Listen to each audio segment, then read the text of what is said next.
தேவ வார்த்தை ஐக்கியத்திற்கு நான் உங்களை வரவேற்கிறேன். நான் ஜெரல் சாண்டியாகோ. நீங்கள் கேட்டுக்கொண்டிருப்பது வாட்ச்மேன் ஜெப போதனைகள். இந்த ப்ரோக்ராமில் நாம் முதல் பகுதியில் ஜெபிக்க போகிறோம். இந்த ப்ரோக்ராம் முழுவதும் ஜெபத்தை குறித்தது. முதலாவதாக நம்முடைய தேசத்துக்காக, தேவ ராஜ்யத்தின் காரியங்களுக்காக, பரிசுத்த ஆவியானவரின் வழி நடத்துதலின்படி குறிப்பான காரியங்களுக்காக ஜெபிக்க போகிறோம். அதுக்கப்புறம் நம்முடைய தேவைகளுக்காக ஜெபிக்க போகிறோம். இது முடித்ததுக்கப்புறம் தேவனுடைய வார்த்தையை, ஜெபத்தை குறித்த தேவனுடைய வார்த்தையை போதிக்க போகிறோம். இதுதான் இந்த ப்ரோக்ராமுடைய அஜெண்டா. இந்த ஜெபத்திற்கு ஆயத்தம் பண்ணும் விதத்தில் ஒரு சில வசனங்களை தியானிப்போம். ஏன்னா ஜெபன்றது பாருங்கள், சும்மா ஏதோ வாயத்திறந்து என்னத்தையும் சொன்னோன்றது இல்லை. எதிர்பார்ப்போடு, விசுவாசத்தோடு, தேவ வார்த்தையின் அறிவோடு, வெளிச்சத்தோடு, ஞானத்தோடு ஏறெடுக்கப்பட வேண்டும். அப்போ தான் பாருங்கள் ஜெபங்கள் வல்லமையாக இருக்கும். ஹல்லேலூயா. சரி, வாசிப்போம். கலாத்தியர் 3ஆம் அதிகாரம் 26ஆம் வசனத்திலிருந்து பாருங்கள். நீங்கள் எல்லோரும் கிறிஸ்து இயேசுவை பற்றும் விசுவாசத்தினால் தேவனுடைய புத்திரராக இருக்கிறீர்களே. பாருங்கள், இந்த ஜெபிக்கிறவங்க இந்த காரியங்களெல்லாம் மைண்டில் வச்சுக்கணும். நான் யார், கர்த்தர் என்ன எப்படி பார்க்குறாரு, என்னுடைய ஜெபத்துக்கு கர்த்தர் எந்த விதத்தில் மதிப்பு கொடுக்குறார், என்னுடைய ஜெபம் கர்த்தருடைய பார்வையில் எப்படிப்பட்டதாக இருக்கிறது, இதெல்லாம் விளங்கி ஜெபிக்கணும். ஹல்லேலூயா. அப்போ தான் நம்பிக்கையோடு, தைரியத்தோடு, விசுவாசத்தோடு, எதிர்பார்ப்போடு ஜெபிக்க முடியும். நாம் எல்லோரும் யார்? கிறிஸ்து இயேசுவை பற்றும் விசுவாசத்தினால். நீங்கள் இயேசுவை உங்களுடைய சொந்த கர்த்தராக ஏற்றுக்கொண்ட அந்த நொடி பொழுதில் கர்த்தர் உங்களை தன்னுடைய பிள்ளையாக மாற்றினார். ஹல்லேலூயா. அதுக்கு அடிப்படை என்ன? இயேசுவின் மீது நீங்கள் வைத்த அந்த விசுவாசம். புரியுதா? ஹல்லேலூயா. அடுத்த வசனத்தை கவனிங்க. ஏனெனில் உங்களில் கிறிஸ்துவுக்குள்ளாக ஞானஸ்நானம் பெற்றவர்கள் எத்தனை பேரோ அத்தனை பேரும் கிறிஸ்துவை தரித்து கொண்டீர்களே. நான் இங்கே ஞானஸ்தானம் சொல்லும்போது இது தண்ணீர் ஞானஸ்தானத்தை குறித்து பேசப்பட்ட வார்த்தை கிடையாது. இது கிறிஸ்துவின் சரீரத்தில் நீங்கள் ஞானஸ்நானம் செய்யப்பட்டிருக்கிறீர்கள். இன்னொரு விதத்தில் சொன்னோம்னா கிறிஸ்துவின் சரீரத்துக்குள் மூழ்க பண்ணப்பட்டிருக்கிறீர்கள். You have been immersed into the body of Christ. பாருங்கள், நீங்கள் இயேசுவை நீங்கள் கர்த்தராக ஏற்றுக்கொண்ட அதே நொடி பொழுதில் பரிசுத்த ஆவியானவர் உங்களை எடுத்து கிறிஸ்துவின் சரீரத்தின் ஒரு அவயமாக மாற்றியிருக்கிறார். கிறிஸ்துவின் சரீரத்துக்குள் உங்களை மூழ்க பண்ணியிருக்கிறார். ஞானஸ்தானன்ற வார்த்தைக்கு அர்த்தம் பாருங்கள், மூழ்க பண்ணுதல், இம்மர்ஸ், ரைட்? அப்போ பாருங்கள், இப்போ நீங்கள் கிறிஸ்துவின் சரீரத்தில் ஒரு அவயமாக இருக்கிறீங்க. இப்போ நம்முடைய சரீரத்தில் இருதயம் ஒரு அவயம், கிட்னி ஒரு அவயம், மூளை ஒரு அவயம், நம்முடைய கரங்கள் ஒரு அவயம், கால்கள் அவயங்கள், இல்லையா? அப்போது அதே போல தான் நாம் இயேசுவை விசுவாசித்திருக்கிற ஒவ்வொருவருமே கிறிஸ்துவின் சரீரத்தின் அவயமாக இருக்கிறோம். இது ஒரு ஆவிக்குரிய சத்தியம். It's a reality. It's not a metaphorical language. இது ஒரு இந்த உதாரணப்படுத்தி சொல்லப்படுகிற வார்த்தைகள் கிடையாது. இதுதான் ஆவிக்குரிய சத்தியம். ஆவிக்குரிய ரீதியில் நாம் ஒவ்வொருவரும் கிறிஸ்துவின் சரீரத்தின் அவயங்களாக இருக்கிறோம். ஹல்லேலூயா. சரி, அதை மைண்டில் வச்சுக்கோங்க. அடுத்த வசனத்தை கவனிங்க. யூதன் என்றும் கிரேக்கன் என்றும் இல்லை, அடிமை என்றும் சுயாதீனன் என்றும் இல்லை, ஆண் என்றும் பெண் என்றும் இல்லை, நீங்கள் எல்லாரும் சொல்லுங்கள், நீங்கள் எல்லாரும் கிறிஸ்து இயேசுவுக்குள் ஒன்றாக இருக்கிறீர்கள். ரைட்? இங்கே கிறிஸ்து இந்த ஸ்லாக்கியங்கள்லாம் ஏதோ ஒரு குறிப்பிட்ட தரப்பினருக்கு மட்டும் கிடையாது. யாராக இருந்தாலும் இயேசுவை ஏற்றுக்கொண்டிருக்கிற ஒவ்வொருவருக்கும் இந்த ஸ்லாக்கியங்கள்லாம் கொடுக்கப்பட்டிருக்கிறது.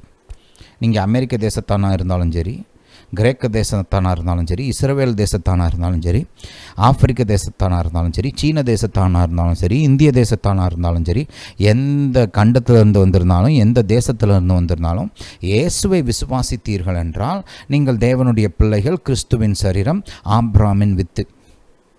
இதெல்லாம் நம்முடைய ஸ்லாக்கியங்கள். 29ஆம் வசனத்தை கவனிங்க. நீங்கள் கிறிஸ்துவினுடையவர்கள் என்றால், கிறிஸ்துவினுடையவர்கள் ஆனால் அப்படின்னா என்ன அர்த்தம்? நாம் கிறிஸ்துவுக்கு சொந்தமானவர்கள் என்றால். ஹல்லேலூயா. நீங்கள் கிறிஸ்துவுக்கு சொந்தமானவங்க தானே, இயேசு தானே உங்களுடைய கர்த்தர். ஹல்லேலூயா. அப்படி என்றால் நீங்கள் ஆபிரகாமின் சந்ததியாராயும் வாக்குத்தத்தத்தின்படியே சுதந்திரமாய் இருக்கிறீர்கள். அப்போ நீங்கள் ஆபிரகாமுடைய வித்தாக, ஆபிரகாமுடைய வம்சமாக இருக்கிறீங்க. ஆபிரகாமுடைய ஆசீர்வாதம் உங்களுடைய சொத்தாக இருக்கிறது. ஆபிரகாமுடைய ஆசீர்வாதம் உங்களுக்குரியதாக இருக்கிறது. என்னோட கூட சேர்ந்து சொல்லுங்கள், இயேசு கிறிஸ்துவின் மூலமாக நான் தேவனுடைய பிள்ளையாக மாறி இருக்கிறேன். நான் தேவனுடைய பிள்ளை. நான் கிறிஸ்துவின் சரீரமாக இருக்கிறேன். கிறிஸ்துவின் சரீரத்தின் அவயமாய் இருக்கிறேன். நான் கிறிஸ்துவுக்கு சொந்தமானவன்.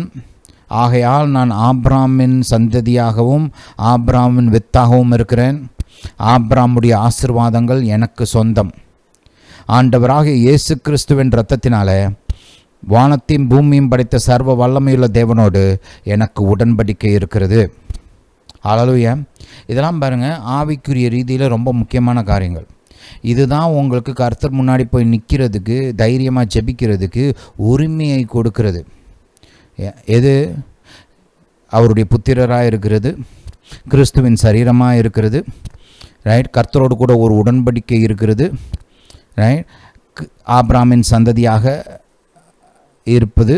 இதெல்லாம் பார்த்திங்கன்னா நமக்கு கர்த்தருடைய சன்னிதானத்துக்கு முன்பாக நிற்பதற்கு, கர்த்தருக்கு முன்பாக நிற்பதற்கு நமக்கு உரிமையை கொடுக்கிறது. இந்த ஸ்லாக்கியங்கள் தான் நாம் பேசும்போது கர்த்தர் நமக்கு நம்முடைய ஜெபத்தை கேட்பார், நம்முடைய சத்தத்திற்கு மரியாதை கொடுப்பார் என்ற தைரியத்தை நமக்கு கொடுக்கிறது. இந்த ஸ்லாக்கியங்களினால் தான் கர்த்தர் நம்முடைய ஜெபத்தையே கேட்குறார். புரியுதா? ஹல்லேலூயா. இதுதான் கர்த்தருடைய சமூகத்தை அணுகுவதற்கு நமக்கு வாசலை திறக்கிற காரியங்கள். ஹல்லேலூயா. Hallelujah to Jesus. சரி, இதெல்லாம் மைண்டில் வச்சுக்கோங்க. சொல்லுங்கள், நான் கர்த்தருடைய பிள்ளை, நான் கிறிஸ்துவின் சரீரமாக இருக்கிறேன், நான் ஆபிரகாமின் வித்தாக இருக்கிறேன், நான் கர்த்தருடைய உடன்படிக்கை ஜனமாக இருக்கிறேன். ஆகையால் கர்த்தர் என் ஜெபத்தை கேட்கிறார், கர்த்தர் என் சத்தத்திற்கு மரியாதை கொடுக்கிறார். ஹல்லேலூயா. Hallelujah to Jesus. சரி, இப்போ நம்ம ஜெபிக்க போகிறோம். கர்த்தர் நம்முடைய ஜெபத்தை கேட்க போகிறாரு. கர்த்தர் நம்முடைய ஜெபத்தை கேட்டு தேசங்களில், நம்முடைய தேசத்தில், மற்ற தேசங்களில், தேவராஜ்யத்தின் காரியங்களில் மகிமையான காரியங்களை செய்ய போகிறார். மகத்துவமான கிரியைகளை நடப்பிக்க போகிறார். ஹல்லேலூயா. Hallelujah to Jesus. சரி, ஜெபிப்போம். பிதாவே, இயேசுவின் நாமத்தினால் வருகிறோம். தாப்பனே, நீர் பெரியவர், நீர் உன்னதர், சர்வ வல்லவர். தாப்பனே, ராஜாதி ராஜா நீர், கர்த்தாதி கர்த்தா நீர், வானத்தையும் பூமியும் படைத்தவர் நீர். தாப்பனை, வானங்களை திரையைப் போல விரிக்கிறவர், பூமியை தனி ஒருவராக பரப்புகிறவர், பூமியில் உள்ள அனைத்தையும் படைத்தவர் நீர், உருவாக்கினவர் நீர். பிதாவே, நீரே எங்கள் மீட்பர், நீரே எங்கள் இரட்சகர். எங்களை ரட்சிக்க வல்லவராக இருக்கிறீர், எங்களுக்கு உதவி செய்ய வல்லவராக இருக்கிறீர், எங்களுக்கு அனுக்கிரகம் பாராட்டுகிறீர். தாப்பனே, உமக்கு நன்றி செலுத்துகிறோம். தாப்பனே, உம்மை துதிக்கிறோம். பிதாவே, எங்கள் சத்தத்திற்கு நீர் செவி கொடுக்கிறபடியால் ஸ்தோத்திரம். எங்கள் ஜெபங்களை நீர் கேட்கிறபடியால் ஸ்தோத்திரம். பிதாவே, உமக்கு நன்றி செலுத்துகிறோம். பிதாவே, இப்பொழுதும் நாங்கள் எங்களுடைய இந்திய தேசத்துக்காக வருகிறோம். தாப்பனே, எங்கள் இந்திய தேசம், நாங்கள் வசிக்கும் மாநிலம், நாங்கள் வசிக்கும் பட்டணம், நாங்கள் வசிக்கும் ஊர், நாங்கள் வசிக்கும் அந்த லோக்கல் ஏரியாஸ், இந்த இடங்களுக்காக வருகிறோம். தாப்பனே, எங்களுடைய தலைவர்கள், அரசாங்க அதிகாரிகள், அரசாங்க ஊழியர்கள் மற்றும் பிரதானமான மக்களுக்காக வருகிறோம். தாப்பனே, நீர் இவர்களை ஞானத்தினால் நிரப்ப வேண்டுமா ஜெபிக்கிறோம். ஞானத்தினால் ராஜா ஆளுகிறான் என்று சொன்னீரே, ஞானத்தினால் நியாயாதிபதிகள் நியாயம் செய்கிறார்கள் என்று சொன்னீரே. பிதாவே, உம்முடைய ஞானத்தினால் எங்கள் தலைவர்களை நிரப்ப வேண்டுமா ஜெபிக்கிறோம். தாப்பனை, இந்த தேசத்தை சரியான விதத்தில் ஆளுகை செய்ய, இந்த மக்களுக்கு நன்மை செய்ய, மக்களுக்கு ஆசீர்வாதமாக இருக்க, உம்முடைய நீதியும் நியாயத்தையும் நிலைநாட்ட எங்கள் தலைவர்களை நீர் ஞானத்தினால் நிரப்ப வேண்டுமா ஜெபிக்கிறோம். ராஜாக்களின் இருதயம் உம்முடைய கரத்தில் இருக்கிறது என்று சொன்னீரே, நீர் விரும்புகிற திசையில் அதை திருப்புகிறீர் என்று வாசிக்கிறோமே. பிதாவே, உம்முடைய விருப்பத்தின்படி ராஜாக்களின், எங்களுடைய தலைவர்களின், அதிகாரிகளின் இருதயத்தை நீர் உம்முடைய திட்டத்திற்கு ஏற்ற விதத்தில் வழி நடத்த வேண்டுமா ஜெபிக்கிறோம். தாப்பனே, உம்முடைய ராஜ்யத்தின் பாதையில், இந்த தேசத்துக்காக நீர் வைத்திருக்கிற அந்த திட்டங்களின் பாதையில் வழி நடத்த வேண்டுமா ஜெபிக்கிறோம். பிதாவே, மற்ற தேசங்களை எப்படி கையாள வேண்டும் என்ற ஞானத்தை எங்கள் தலைவர்களுக்கு கொடுக்க வேண்டுமா ஜெபிக்கிறோம். இந்த தேசத்தில் செழிப்பு உண்டாக, இந்த தேசத்தில் நன்மைகளும் ஆசீர்வாதங்களும் மக்களுக்கு உண்டாக, எப்படிப்பட்ட காரியங்களை செய்ய வேண்டும் என்ற சரியான ஞானத்தை எங்கள் தலைவர்களுக்கு கொடுக்க வேண்டுமா ஜெபிக்கிறோம். தாப்பனே, எங்கள் தலைவர்கள் மூலமாக இந்த தேசத்தில் சுவிசேஷத்திற்கு ஏதுவான உதவி செய்கிற திட்டங்கள் நிறைவேற்றப்படட்டும். தேவ வார்த்தைக்கு ஒத்த திட்டங்கள் நிறைவேற்றப்படட்டும். தாப்பனே, உம்முடைய பாதை ஞானத்திற்கு நேரான திட்டங்கள் நிறைவேற்றப்படட்டும். உம்முடைய வார்த்தைக்கு விரோதமான, சுவிசேஷத்திற்கு விரோதமான திட்டங்கள், சட்டங்கள் தடுத்து நிறுத்தப்படட்டும், அகற்றப்படட்டும். பிதாவே, இந்த தேசத்தில் நீர் ஆளுகை செய்ய வேண்டும். தாப்பனே, உம்முடைய திட்டங்கள் இந்த தேசத்தில் நிறைவேற வேண்டும். இதற்கு உதவியாக எங்கள் தலைவர்கள், அரசாங்க ஊழியர்கள், அதிகாரிகள் எல்லாம் செயல்பட வேண்டும். பிதாவே, நீங்கள் அப்படியே செய்கிறபடியா ஸ்தோத்திரம். பிதாவே, உம்மை துதிக்கிறோம், உமக்கு நன்றி செலுத்துகிறோம். பிதாவே, எங்கள் தலைவர்களை நீர் பாதுகாக்க வேண்டுமா ஜெபிக்கிறோம். பொல்லாத ஆலோசனைகள் எல்லாம் அவர்கள் சமூகத்திலிருந்து விலக்க வேண்டுமா ஜெபிக்கிறோம். பொல்லாத மக்களை அவர்களுடைய சமூகத்திலிருந்து விலக்க வேண்டுமா ஜெபிக்கிறோம். ஞானமுள்ள, தேவனுக்கு பயப்படுகிற, திறமையுள்ள, உம்முடைய சித்தத்தை செய்யக்கூடிய ஜனங்களை எங்கள் தலைவர்களை சுற்றிலும் நீர் வைக்க வேண்டுமா ஜெபிக்கிறோம். பிதாவே, நீங்கள் அப்படியே செய்கிறபடியா ஸ்தோத்திரம். பிதாவே, உம்மை துதிக்கிறோம், உமக்கு நன்றி செலுத்துகிறோம். பிதாவே, எங்கள் இந்திய தேசத்துக்காக வருகிறோம். பிதாவே, எங்கள் தேசத்தை நீர் ஆசீர்வதிக்க வேண்டுமா ஜெபிக்கிறோம். எங்கள் ஜனத்தை ஆசீர்வதிக்க வேண்டுமா ஜெபிக்கிறோம். எங்கள் தேசத்தின் பூமியை ஆசீர்வதிக்க வேண்டுமா ஜெபிக்கிறோம். பிதாவே, ஏற்ற காலத்தில் நல்ல மழையை கொடுங்க. பிதாவே, முன்மாறி மலை, பின்மாறி மழையை கொடுங்க. பிதாவே, நல்ல அபரிதமான, நல்ல தாராளமாக மழையை கொடுங்க. பிதாவே, ஆசீர்வாதமான உம்முடைய மலையை நீர் எங்கள் தேசத்துக்கு கொடுக்கிறபடியால் ஸ்தோத்திரம். பரலோக தேவன் நீர் வானத்தையும் பூமியும் உருவாக்கினீர், மேகங்களை உருவாக்கினீர், தண்ணியை உருவாக்கினீர், மலையை கொடுக்கிறீர். பிதாவே, நீர் எங்கள் தேசத்துக்கு மலையை கொடுக்கிறபடியால் ஸ்தோத்திரம். பிதாவே, எங்கள் தேசத்தில் எப்பொழுதுமே நல்லா பரிபூர்ணமான அளவில் தேவைக்கு அதிகமாக உணவு, எரிவாயு, ஃபியூவல், எலக்ட்ரிசிட்டி, மின்சாரம்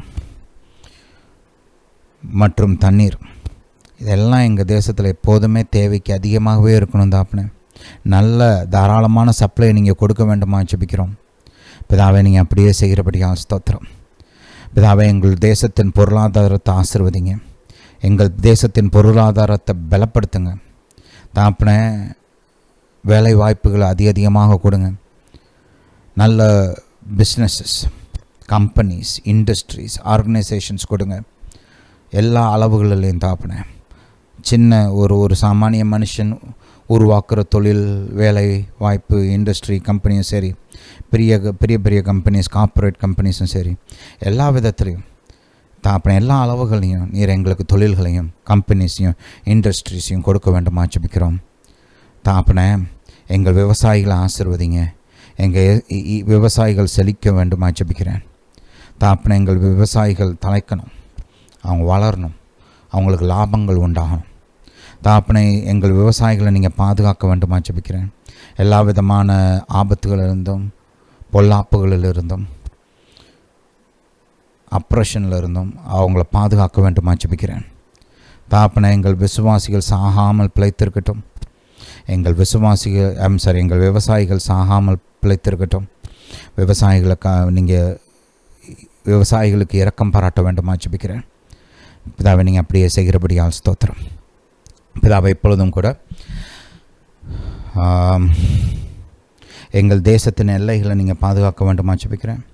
எங்கள் தேசத்துக்கு விரோதமாக இருக்கும் தேசங்கள், எங்கள் தேசத்தை எதிர்க்கிற தேசங்கள், அவருடைய திட்டங்கள், சதிகள், இவைகளிலிருந்து நீர் எங்களை பாதுகாக்க வேண்டுமா ஜெபிக்கிறேன். இயேசுவின் நாமத்தினால எங்கள் தேசத்துக்கு விரோதமான திட்டங்கள், சதிகள், ஆயுதங்கள் ஒளிந்து போவதாக. இயேசுவின் நாமத்தினால இந்திய தேசத்திற்கு விரோதமான கிரியைகள், இந்திய தேசத்துக்கு விரோதமான ஆயுதங்கள் ஒளிந்து போவதாக. பிதாவை, நீங்கள் அப்படியே செய்கிறபடியால் ஸ்தோத்திரம். எங்கள் தேசத்தை பாதுகாக்கிறபடியால் ஸ்தோத்திரம். தாப்பனே, எங்கள் தேசத்தின் இளைஞர்களை நீர் நினைவு கூற வேண்டுமா ஜெபிக்கிறோம். எங்கள் தேசத்தின் பெண்களை நீர் நினைவு கூற வேண்டுமா ஜெபிக்கிறோம். எங்கள் தேசத்தின் பிள்ளைகள், சின்னஞ்சிறு பிள்ளைகளெல்லாம் நினைவு கூற வேண்டுமா ஜெபிக்கிறோம். தாப்பனே, இந்த ஹியூமன் டிராஃபிக்கிங்கில் இருந்து நீர் அவர்களை பாதுகாக்க வேண்டுமா ஜெபிக்கிறோம். இந்த செக்ஷுவல் எக்ஸ்ப்ளாய்டேஷன், செக்ஷுவல் அப்யூஸிலிருந்து அவர்களை பாதுகாக்க வேண்டுமா ஜெபிக்கிறோம். தாப்பனை உம்முடைய சாயலில் உம்முடைய ரூபத்தில் உருவாக்கப்பட்ட ஜனங்கள், உம்முடைய ரூபத்தில் உம்முடைய ராஜ்யத்திற்கென்று உம்முடைய குடும்பமாக நீர் விரும்பி உருவாக்கின ஆட்கள், இவர்களுக்காக இயேசுவின் ரத்தம் சிந்தப்பட்டிருக்கிறது. இவங்க வாழ்க்கையெல்லாம் அழிஞ்சு போகக்கூடாது தாப்பனை. அவங்களாம் நல்லா இருக்கணும், அவங்க வாழ்க்கை நல்லா இருக்கணும், அவங்க இயேசுவை தெரிந்து கொள்ள வேண்டும். அவங்களுக்குன்னு நீர் திட்டம் போட்ட வாழ்க்கை இருக்கிறது, அதில் அவங்க நடக்கணும். கொடூரமான மக்களுடைய அடிமைகளாக அவர்கள் மாறக்கூடாது. மக்களுடைய இச்சைகளை தீர்க்கிற ஒரு பொருட்களாக அவர்கள் மாறக்கூடாது. போதைகளுக்கு அடிமைகளாக மாறக்கூடாது. பிதாவே, இவைகளில் இருந்தெல்லாம் நீங்கள் எங்கள் பிள்ளைங்களை, எங்களுடைய வாலிபர்களை, எங்கள் தேசத்தின் பெண்களை காப்பாற்ற வேண்டுமா ஜெபிக்கிறோம். பிதாவை, நீங்கள் அப்படியே செய்கிறபடியாக ஸ்தோத்திரம். பிதாவை, உம்மை துதிக்கிறோம், உமக்கு நன்றி செலுத்துகிறோம். தாப்பனை, அமெரிக்க தேசத்துக்காக வருகிறோம். தாப்பனை, நீர் அமெரிக்க தேசத்தின் மீது உம்முடைய சமாதானம், உம்முடைய பாதுகாப்பு உண்டாகட்டும். தாப்பனை, நீர் பிரசிடென்ட் ட்ரம்பை தெரிந்து கொண்டு அந்த தேசத்தில் உம்முடைய திட்டங்கள் நிறைவேறும்படி பல முக்கியமான காரியங்களை செய்யும்படி வைத்திருக்கிறீர். அந்த காரியங்களெல்லாம் நிறைவேறட்டும். பிதாவே, உம்முடைய திட்டங்கள் நிறைவேறட்டும். உம்முடைய ஞானம் அங்கே செயல்படுத்தப்படட்டும்.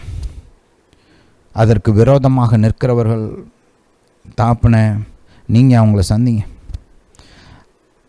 இந்த கவர்மெண்ட்டுக்கு, நீர் ஏற்படுத்தின இந்த கவர்மெண்ட்டுக்கு ரெசிஸ்டன்ஸ், அப்ஸ்ட்ரக்ஷன், அதுக்கு விரோதமான கலகங்கள், இவைகளெல்லாம் நீர் அடக்க வேண்டுமா ஜெபிக்கிறோம். இவைகளுக்கு விரோதமாக உம்முடைய கரம் நீட்டப்படட்டும். தாப்பனை, பிரசிடென்ட் ட்ரம்ப் அவருடைய அட்மினிஸ்ட்ரேஷனுக்கு விரோதமான அந்த ஆயுதங்கள் இயேசுவின் நாமத்தினால் ஒளிந்து போவதாக. பிதாவே, உம்முடைய தயவு பிரசிடென்ட் ட்ரம்புக்கு உண்டாகட்டும், அவருடைய அட்மினிஸ்ட்ரேஷனுக்கு உண்டாகட்டும். உம்முடைய ஞானம் உண்டாகட்டும், உம்முடைய வழிநடத்துதல் உண்டாகட்டும். பிதாவே, அவர்களையும் பிரசிடென்ட் ட்ரம்ப், அவருடைய அட்மினிஸ்ட்ரேஷன் ஸ்டாஃப், சப்போர்ட்டர்ஸ், ஹெல்ப்பர்ஸ், அவர்களுடைய குடும்பம், அவர்களுக்கு உண்டான யாவற்றின் மீதும் உம்முடைய பரிபூர்ண பாதுகாப்பு உண்டாகட்டும். மனுஷருடைய கண்ணிகளிலிருந்தும், மனுஷர் தோன்றுகிற குழிகளிலிருந்தும், பிசாசின் கண்ணிகள், பிசாசு தோன்றுகிற அந்த குழிகள், இவைகளிலிருந்து இவர்களை தப்புவிக்க வேண்டுமா ஜெபிக்கிறோம். பாதுகாக்க வேண்டுமா ஜெபிக்கிறோம். பிதாவே, நீர் உதவி செய்கிறபடி ஸ்தோத்திரம். பிதாவே, உம்மை துதிக்கிறோம், உமக்கு நன்றி செலுத்துகிறோம். தாப்பனை, இஸ்ரவேல் மீது சமாதானம் உண்டாகட்டும். இஸ்ரவேலில் செழிப்பு உண்டாகட்டும். இஸ்ரவேலை நீர் கண்ணின் மணியைப் போல பாதுகாக்க வேண்டுமா ஜெபிக்கிறோம்.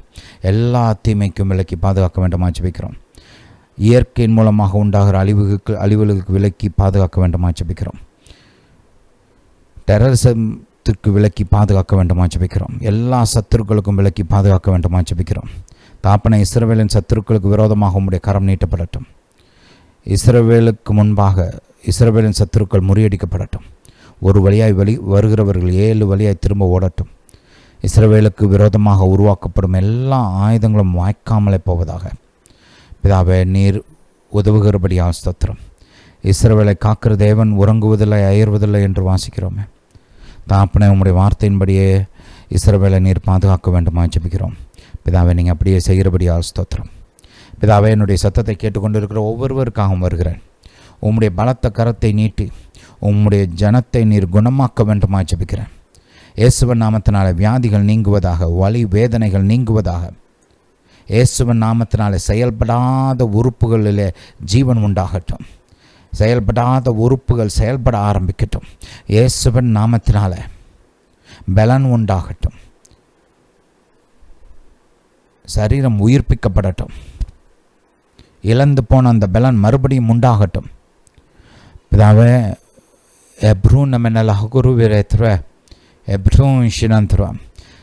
இருதயங்களில், நரம்புகளில் பலன் உண்டாகட்டும். அந்த மூளை பகுதிகளில், மனதின் காரியங்களில் பலன் உண்டாகட்டும். நர்வஸ் சிஸ்டம்ஸ் பலப்படுத்தப்படட்டும். பிதாவே, நீங்கள் அப்படியே செய்கிறபடியாக ஸ்தோத்திரம். பிதாவே, உம்முடைய ஜனத்திற்கு ஆறுதல் கொடுக்க வேண்டுமா ஜெபிக்கிறேன். சமாதானத்தை கட்டளையிட வேண்டுமா ஜெபிக்கிறேன். பலத்தை கட்டளையிட வேண்டுமா ஜெபிக்கிறேன். பிதாவே, ஆவி ஆத்மா சரீரத்தில் பலன் உண்டாகட்டும். முன்னேறுவதற்கான பலன், ஜெயிப்பதற்கான பலன், செழிப்பதற்கான பலன், மேற்கொள்வதற்கான பலன் உண்டாகட்டும். பிதாவே, இதுதான் வழி, இதில் நட என்ற வழிநடத்துதல் உண்டாகட்டும். இந்த காலத்தில், இந்த சீசனில் அவங்க செய்ய வேண்டிய காரியங்களை வெளிப்படுத்துங்க. அவங்க எடுக்க வேண்டிய அந்த ஸ்டெப்ஸ் வெளிப்படுத்துங்க. பிதாவே, உம்முடைய சித்தத்தின்படி வழிநடத்துங்க. இங்கிட்டு அங்கிட்டலாம் அலப்பாய்ந்தது போதும். வேறு காரியங்களில் ஈடுபட்ட நாட்கள்லாம் போதும். இனி தகப்பனே, உம்முடைய சித்தத்தில் செயல்பட, உம்முடைய சித்தத்தை அறிந்து கொள்ள, உம்முடைய சித்தத்தை நிறைவேற்ற வழி நடத்துங்க. உம்முடைய சித்தத்திற்குள் தான் பரிபூர்ணமான ஆசீர்வாதம் இருக்கிறது தகப்பனே. உம்முடைய ஜனம் அந்த பரிபூர்ண ஆசீர்வாதத்தை பெற்றுக்கொள்ளட்டும்.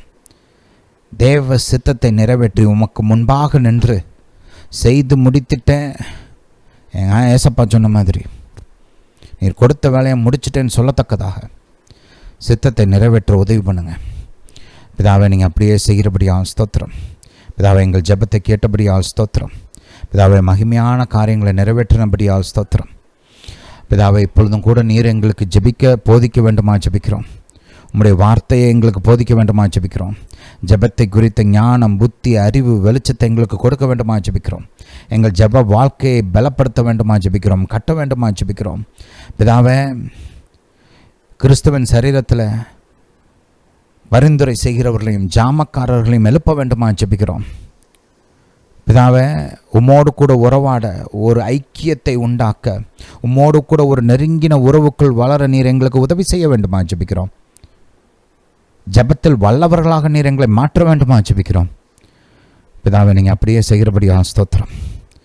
பிதாவை, உம்மை துதிக்கிறோம், உமக்கு நன்றி செலுத்துகிறோம். இயேசுவின் நாமத்தினால் பிதாவே, ஆமென். ஹல்லேலூயா, ஹல்லேலூயா டு ஜீசஸ். நம்முடைய கர்த்தர் நல்லவர். நம்முடைய கர்த்தர் நம்முடைய ஜெபத்தை கேட்டு மாபெரும் காரியங்களை செய்திருக்கிறார். கவனிங்க, கர்த்தர் சர்வ வல்லவராக இருந்தும் அவர் ஒரு சிஸ்டத்தை ஏற்படுத்தியிருக்கிறார். இந்த பூமியில் அவர் நம்முடைய ஜெபத்தை கேட்டு தான் தன்னுடைய சித்தத்தை நிறைவேற்றுகிறார். பூமியில் அவருடைய சித்தம் நிறைவேற, அவருடைய திட்டங்கள் நிறைவேற, அவருடைய ரட்சிப்பின் திட்டம், ராஜ்யத்தின் திட்டம், இவையெல்லாம் நிறைவேறுவதற்கு நம்முடைய ஜெபம் அவசியமாக இருக்கிறது.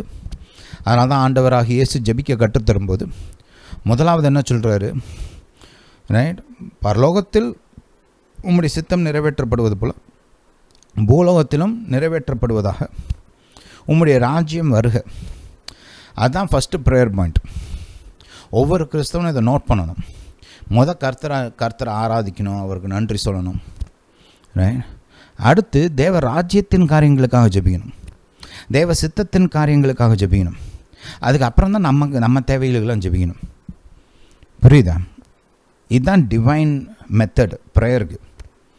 ரைட். தெய்வீக வழிமுறை தான். ஒரு ஜெப வாழ்க்கைன்றது இந்த விதத்தில் தான் இருக்கணும்.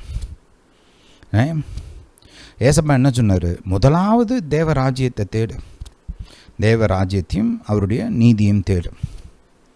ரைட். அப்போ இவைகளெல்லாம் உனக்கு கூட்டி கொடுக்கப்படும். ரைட். ஹல்லேலூயா. அதனால் அந்த பிரின்சிபலை நம்முடைய ஜெபத்திலையும் செயல்படுத்தணும்.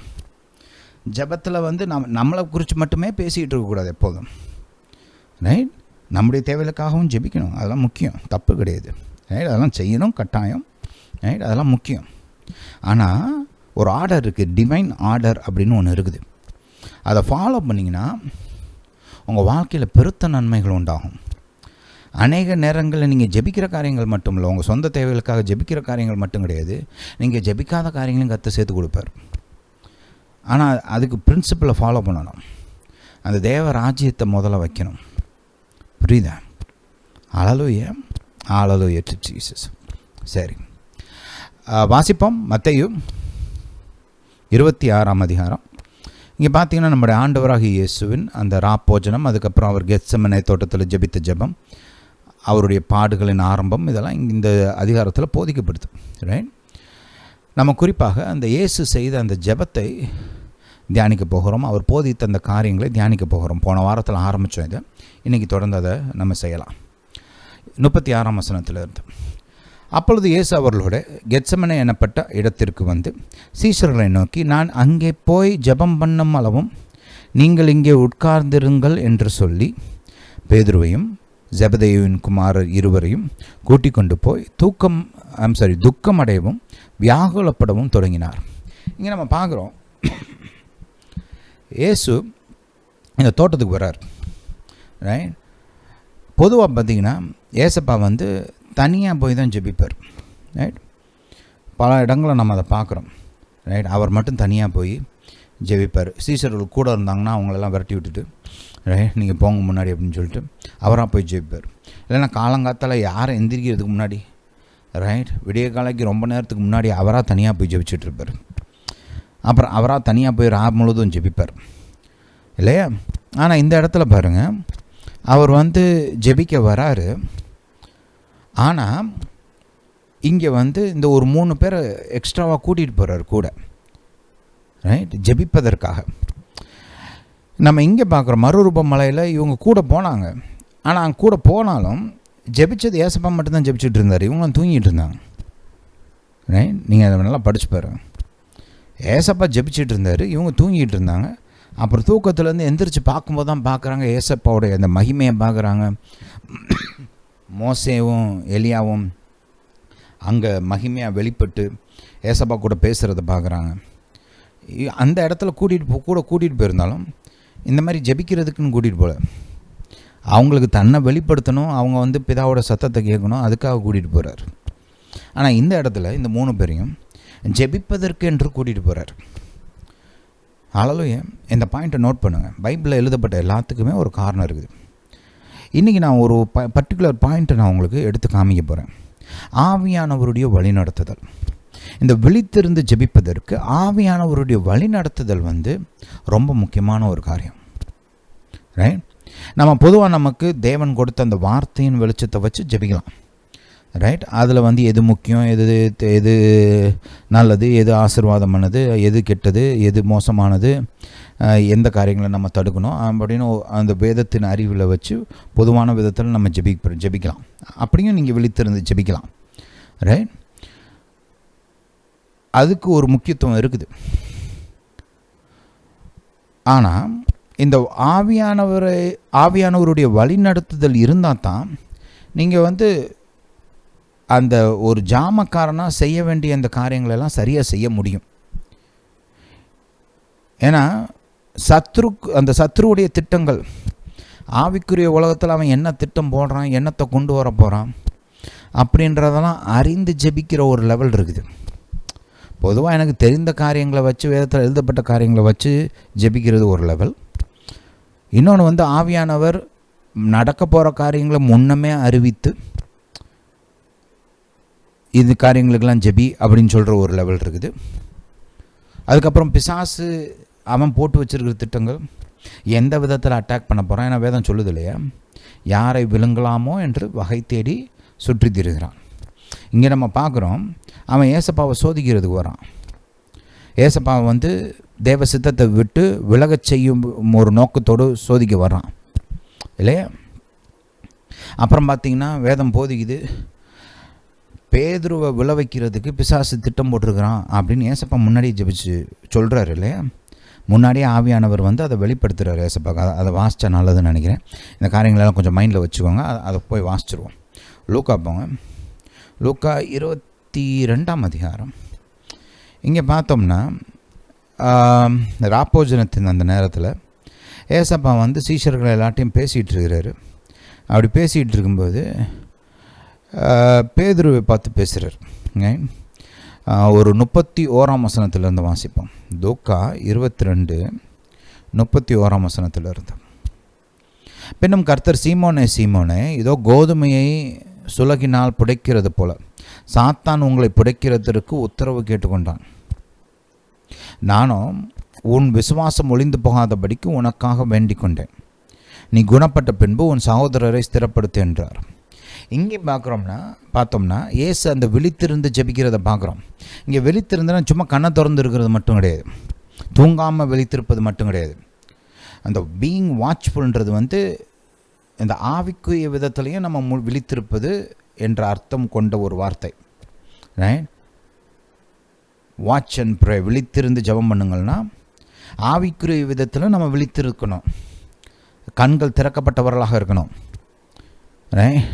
என்ன நடக்குது, இது என்ன காலம், இது என்ன இந்த நேரத்தில் இந்த காலத்தில் கர்த்தர் என்ன செய்ய விரும்புகிறார், ரைட்? தேவ ராஜ்யத்திற்கு நான் என்ன செய்யணும், இந்த காலகட்டங்களில் கர்த்தர் என்ன செய்ய விரும்புகிறார், கர்த்தர் என்ன சொல்லுகிறார் அப்படின்றதெல்லாம் அறிஞ்சிருக்கணும். அதுவும் விழித்திருக்கிறது. இன்னொரு பக்கத்தில் பிசாசு என்ன மாதிரி திட்டங்கள் போடுறான், நமக்கு விரோதமாக எப்படி வர்றான், எந்த விதத்தில் அட்டாக் பண்ண பார்க்குறான், இதையும் அறிந்து ஜெபிக்கிற லெவல் இருக்குது. இதெல்லாம் ஆவியானவர் கொடுக்குற வெளிச்சத்தின்படி ஜெபிக்கிறது. ரைட்? இங்கே பார்க்குறோம் ஏசப்பா அப்படி ஜெபிக்கிறார். ஆவியானவர் அவருக்கு வெளிச்சத்தை கொடுக்குறாரு. பிசாசு வந்து பேதுருவை இப்படி டார்கெட் பண்ணியிருக்கிறான். ரைட்? அவனுக்கு விழ பண்ண பார்க்க ட்ரை பண்ணுறான் அப்படின்னு ஆவியானவர் வெளிச்சம் கொடுக்குறாரு. அந்த வெளிச்சத்தின்படி ஏசப்பா ஜெபிக்கிறார் பேதுருவுக்காக. ரைட்? அவன் விசுவாசம் ஒளிந்து போகாதபடிக்கு உனக்காக வேடிக்கொண்டேன், நீ குணப்பட்ட பின்பு உன் சகோதரரை ஸ்திரப்படுத்து என்றார். கவனிங்க, இங்கே இயேசு தனக்கு கர்த்தர் கொடுத்த அந்த ஊழியக்காரர்கள், தன்னுடைய பொறுப்பில் கர்த்தர் கொடுத்த அந்த அப்போஸ்தலர்களை பாதுகாக்கும்படி செயல்படுகிறாருன்றதை கொஞ்சம் கவனிங்க. போன வாரம் நான் உங்களுக்கு காமிச்சேன். ரைட்? கர்த்தர் வந்து நெகோஷியேட் பண்ணுறார். அவர் அரெஸ்ட் பண்ண வந்த ஆட்கள்கிட்ட கர்த்தர் வந்து நெகோஷியேட் பண்ணுறார். உனக்கு நான் தானே வேணும், இவங்கள கூட்டு போ, இவங்கள விடலைன்னா உன்னால் என்னை பிடிக்க முடியாது. அதுக்கு தான் எல்லாத்தையும் விழ வச்சார் ரைட்? கர்த்தர்கிட்டருந்து வல்லமை புறப்பட்டு போய் எல்லாத்தையும் கீழே தள்ளிச்சு. நீங்கள் கிரேக்க மொழியில் படித்து பார்த்தீங்கன்னா அந்த வல்லமை வந்து அவங்க நல்ல ஃபோர்ஸாக தள்ளுது. நம்ம மொழியில் இங்கிலீஷ்லேயும் சரி தமிழ்லையும் சரி அதை வாசித்தோம்னா ஏதோ கீழே விழுந்து எழுந்திரிச்சாங்க, ஏதோ சைக்கிள் ஓட்டும்போது கீழே விழுந்த மாதிரி இருக்குது இல்லையா? அந்த மாதிரி இல்லை. ஆக்சுவலாக அந்த கிரேக்க மொழியில் நீங்கள் அந்த வார்த்தைகளை படித்து பார்த்தீங்கன்னா நல்லா ஃபோர்ஸாக பலமாக தள்ளப்படுறாங்க. ரைட்? அப்போது அதை ஏன் கர்த்தர் செஞ்சார் அப்படின்னா, பொதுவாக நீங்கள் கர்த்தர் அப்படிலாம் செய்கிறத நீங்கள் பார்க்க மாட்டீங்க. நைட் இயேசுவோட இந்த 3 ஆண்டு ஊழியத்தை நீங்கள் படித்து பாருங்க, வேறு எந்த இடத்துலையும் அந்த மாதிரி நடக்கலை. இங்கே வந்து அதை குறிப்பாக செய்கிறாரு. முதல்ல அவங்கள உள்ள வைக்கிறார், எல்லாத்தையும் தள்ளி விட்டுட்டு. ரைட்? அதுக்கு அப்புறம் தான் சொல்கிறாரு, உனக்கு நான் தானே வேணும், சீசர்களை விடு அப்படின்னு சொல்கிறாரு. அங்கேயும் என்ன பார்க்குறோம், இயேசு தன்னுடைய ஜனத்தை பாதுகாக்கிறத பார்க்குறோம். அவர் ஒரு ஜாமக்காரராக செயல்படுறாரு. பாருங்கள், எப்படி கர்த்தர் ஆதாமுடைய கையில் அந்த தோட்டத்தை பொறுப்பாக கொடுத்தாரோ அந்த மாதிரி இந்த சீஷர்களை கர்த்தர் பிதா வந்து இயேசுடைய பொறுப்பில் கொடுத்துருக்கிறார். நம்ம இந்த 17ஆம் அதிகாரம், யோவான் 17ஆம் அதிகாரத்தில் இயேசு ஜெபித்த அந்த ஜெபத்தை பார்க்க போகிறோம். ரைட்? அங்கே பார்க்கலாம் இந்த காரியங்களை குறித்துலாம் கர்த்தர் பேசுகிறார். நீர் எனக்கு கொடுத்த அந்த ஆட்களில் யாரையும் நான் தொலைக்கலை, அழிவுக்கு நியமிக்கப்பட்ட அந்த யூதா இருக்கிறான் பாருங்க, ரைட்? அவனை தவிர்த்து ரைட் மற்ற எல்லாத்தையும் நான் பாதுகாத்துட்டேன், உங்களுடைய நாமத்தை கொண்டு பாதுகாத்தேன்னு ஏசப்பா வந்து ரிப்போர்ட் கொடுக்குறாரு கர்த்தர்கிட்ட. ரைட்? அந்த ஜெபத்தை நம்ம பார்ப்போம். அதுக்கு முன்னாடி இது இங்கே கொஞ்சம் கவனிப்போம். இங்கே இயேசு அந்த விதத்தில் தான் செயல்படுறார், ஒரு ஜாமக்காரனாக செயல்படுகிறார். விழித்திருக்கிறார் பாருங்கள் இயேசு. பாருங்கள், இந்த விதமாக விழித்திருக்கணும்னா, இந்த விதமான ஆவியானவருடைய இந்த வெளிப்பாடு இதெல்லாம் பெற்று ஆக்ஷன் எடுக்கணும்னா இந்த விழித்திருக்க வேண்டியது அவசியம். ஒரு சில காரியங்கள்லாம் நம்மளை விழித்திருக்க விடாமல் தடுக்கும். அந்த காரியங்களை கடைசியில் பார்ப்போம். ரைட்? ஆவிக்குரிய விதத்தில் ஒரு மனுஷன் விழிச்சிருந்தா தான் இந்த மாதிரி ஆவியானவருடைய வழிநடத்ததெல்லாம் பிக்கப் பண்ண முடியும், கரெக்டாக ஐடென்டிஃபை பண்ண முடியும், அதுக்கு செவி கொடுத்து செயல்பட முடியும். ஆவிக்குரிய விதத்தில் ஒரு மனுஷன் சோம்பேறியாக இருந்தானா இல்லை தூங்குறவனாக இருந்தானா இப்படி ஆவியானவர் வெளிப்படுத்தும் போது அதுக்கு ரெஸ்பாண்ட் பண்ண முடியாது, அந்த வெளிப்படுத்துதலை கரெக்டாக ஐடென்டிஃபை கூட பண்ண முடியாது. இதெல்லாம் வந்து ஆவிக்குரிய காரியம் பாருங்கள். ஆவிக்குள்ளே இருக்கிற அந்த காரியங்கள் நம்ம மனதை வெளிப்பட்டு அப்படியே நம்முடைய கான்ஷியஸ்னஸ்க்கு வரணும். இதெல்லாம் தூங்குகிற ஒரு ஆளுக்கு விளங்காது, முடியாது. ரைட்? புரியுதா? ஹல்லேலூயா. ஆவிக்குரிய விதத்தில் தூங்குகிற ஆட்கள் இருக்காங்க பாருங்க, இல்லை ஆவிக்குரிய விதத்தில் கொஞ்சம் டல்லாக இருக்கிற ஆட்கள் இருக்காங்க பாருங்க, அவங்களெல்லாம் பிக்கப் பண்ண முடியாது. அதனால தான் ஒரு நல்ல ஜெப வாழ்க்கை தேவை. ஆவிக்குரிய ரீதியில் நீங்கள் விழிச்சிருக்கணும்னா அதுக்கு பிரதானமாக 2 காரியங்கள் தேவை. தேவ வார்த்தை நல்லா அதில் தேவ வார்த்தையை நல்லா தியானித்து வாசித்து அந்த தேவ வார்த்தையினால் ஆவியை போஷிக்கிறது ரொம்ப முக்கியம். நல்லா ரெகுலர் ஒரு ப்ரேயர் லைஃப் இருக்கிறது ரொம்ப முக்கியம். நல்லா பலமுள்ள ஒரு ஜெப வாழ்க்கை இருப்பது ரொம்ப முக்கியம். ரைட்? இதெல்லாம் முக்கியம். நம்ம இந்த காரியங்களை குறித்து நம்ம பார்ப்போம் அப்புறமா. ஏசு அந்த விதமாக தான் இருக்கிறார், விழிப்புள்ளவராக இருக்கிறார். ஆவியானவர் வெளிப்படுத்துகிறார், உன் சீஷனுக்கு ஆபத்து வருது, ரைட்? பேதுருவை பிசாசு டார்கெட் பண்ணுறான் அப்படின்னு வெளிப்படுத்தி காண்பிக்கும்போது அவனை பாதுகாக்கும் விதத்தில் ஏசு முன்னாடியே அவனுக்காக ஜெபிக்கிறார். ஜெபிச்சுட்டு அவர் எப்படி சொல்கிறாரு பாருங்க, அந்த பதிலை கொஞ்சம் கவனிங்களேன். எவ்வளோ ஒரு கான்ஃபிடென்ஸோடு சொல்கிறாரு பாருங்க, ரைட்? விசுவாசம் ஒளிந்து போகாதபடி உனக்காக வேண்டிக் கொண்டேன். அதில் இம்ப்ளாய்டு மீனிங் என்னென்னா, அதில் அவர் ஒரு அர்த்தத்தோடு பேசுகிறார். அதில் ஒளிஞ்சிருக்கிற அர்த்தம் என்னென்னா, நான் ஜெபிச்சதுனால கர்த்தர் என் ஜெபத்தை கேட்டார், உன் விசுவாசம் ஒளிந்து போகாது, கர்த்தர் உன்னை பாதுகாப்பார். ஹல்லேலூயா. அடுத்து என்ன சொல்கிறார், நீ குணப்பட்ட பின்பு. எவ்வளோ கான்ஃபிடெண்ட்டாக சொல்கிற பாருங்க, உன் விசுவாசம் பாதுகாக்கப்படும், நீ குணப்படுவாய், ரைட்? அது நடக்கும்போது குணப்பட்ட பின்பு போய் உன் சகோதரரையும் ஸ்திரப்படுத்துன்னு ஒரு அசைன்மெண்ட் வேறு கொடுக்குறாரு. என்ன ஒரு ஏசப்பாட்ட இருக்கிற அந்த ஒரு மெச்சூரிட்டிங்க கவனிங்க. நிறைய பேர் இந்த மாதிரி நம்ம கூட இருந்த சீச்சர் நம்மளை பிட்ரே பண்ண போகிறோன்னா கடுப்பாயிரும். ஏண்டா இரவு பகலாம் உன்னை போதிச்சு உன்னை ஆளாக்கி உன்னை வளர்த்து விட்டு நிப்பாட்டினா, ஒரு பிரச்சனை வந்தால் விட்டு ஓடுறியா நீ, அப்படி தானே கேட்போம் இல்லையா? ஆனால் கர்த்தரோட மெச்சூரிட்டியை பாருங்களேன். அவர் அவனுடைய குறைகளையும் தாண்டி, அவன் அப்போ அந்த சேட்டைகளையும் தாண்டி, ரைட், அவனுடைய தவறுகளை தாண்டி, அவனுக்காக கர்த்தர் வைத்திருக்கிற அந்த திட்டத்தெல்லாம் மனசில் வச்சுக்கிட்டு, அவன் இனி செயல்படுத்த போகிற அந்த பெரிய காரியங்களெல்லாம் மைண்டில் வச்சுக்கிட்டு அவனுக்காக ஜெபிக்கிறார். இந்த ஜாமக்காரராக செயல்படுவதற்கு கொஞ்சம் மெச்சூரிட்டி வேணும், கொஞ்சம் நல்லா பரந்த மனசு வேணும், அன்பு வேணும், அது தேவைப்படும். மோசேட்டு கூட நீங்கள் இதை பார்க்கலாம். இந்த இஸ்ரவேல் மக்கள் வணங்கா கழுத்துள்ளவர்கள்னு வேதமே சொல்லுது, ரைட்? அநேக நேரங்களில் அவரை கல் எடுத்து அடிக்கிறதுக்கெலாம் தயாராகிறாங்க. ஒரு நன்றியே இல்லாத ஜனம் அது, ரைட்? அந்த முதல் தலைமுறையினர். ஆனால் அவங்களுக்காக அநேக நேரம் கர்த்தர் முன்பாக மோசே நின்று ஜெபிக்கிறார். ஒரு மெச்சூரிட்டியை பார்க்குறோம், ரைட்? அநேக நேரத்தில் மக்கள் என்ன சொல்லிடுவாங்க, அடிங்க கர்த்தாவே, மொத்தங்க, இவங்கெல்லாம் இதுவும் வேணும் இன்னமும் வேணும், இவங்க பண்ண சேட்டைக்கு, ரைட்? அந்த விதமாக தான் ஒரு பேச்சு வரும், ரைட்? ஆனால் இங்கே பாருங்கள், ஒரு மெச்சூரிட்டி இருக்குது பாருங்கள். ஹல்லேலூயா. ரெண்டாவது, ஆவியானவருடைய வழி நடத்துதல். யாருக்கு ஜெபிக்கணும் அப்படின்றதெல்லாம் இருக்குது. யூதா என்ன பண்ண போகிறான்னு தெரியும் இல்லையா? காட்டி கொடுத்த அந்த யூதா, அவனுக்கு கர்த்தர் இந்த விதத்தில் ஜெபிக்கல. அதையும் கொஞ்சம் கவனிங்க. இதுக்கு தான் ஆவியானவருடைய வழிநடத்துதல் தேவை. எப்போ ஜெபிக்கணும், யாருக்கு ஜெபிக்கணும், என்ன சொல்லி ஜெபிக்கணும், என்ன காரியங்களுக்காக. இங்கே குறிப்பாக கர்த்தாவே அவன் என்னை மறுதளிக்கக்கூடாது அப்படின்னு ஏசப்பா ஜெபிக்கல பாருங்களேன்.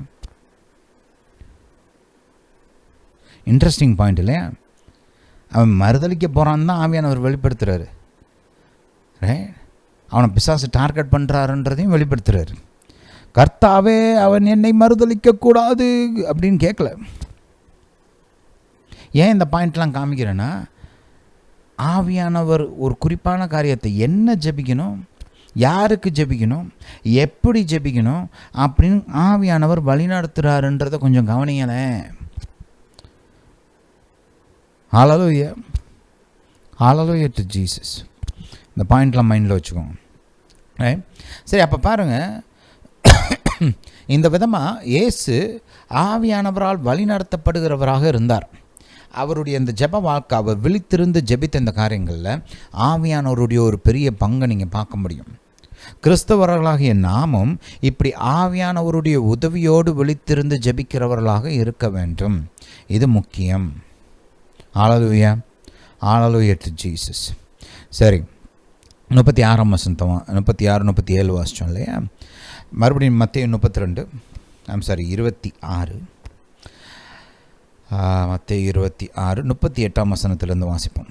இங்கே ஏசப்பா இவங்களை கூட்டிகிட்டு போய், இந்த 3 பேரையும் கூட கூட்டிகிட்டு போயிட்டு, அப்பொழுது அவர், என் ஆத்மா மரணத்துக்கு எதுவான துக்கம் கொண்டு இருக்கிறது, நீங்கள் இங்கே தங்கி என்னோட கூட விழித்திருங்கள் என்று சொல்லி. ஹல்லேலூயா.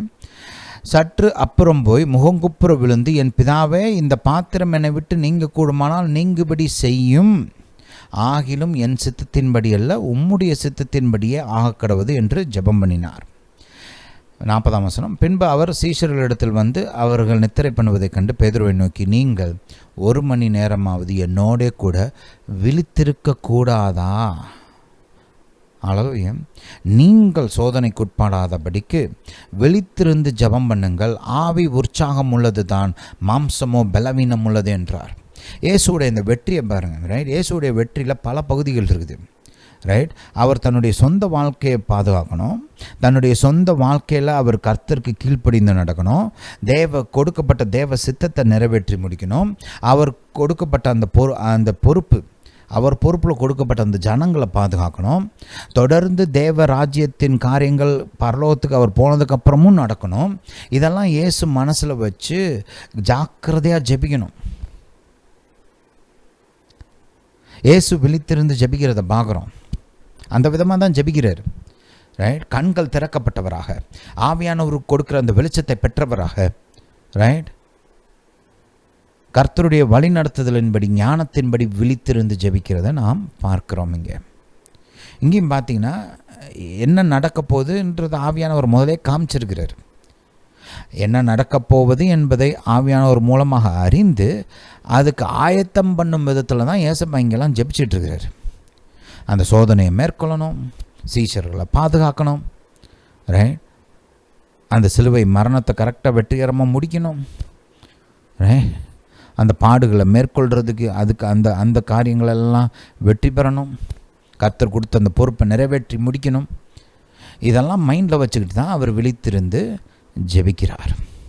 ஹல்லேலூயா, ஹல்லேலூயா டு ஜீசஸ். சரி, யோவான் எழுதின சுவிசேஷம் 17ஆம் அதிகாரத்தில் பாருங்கள்.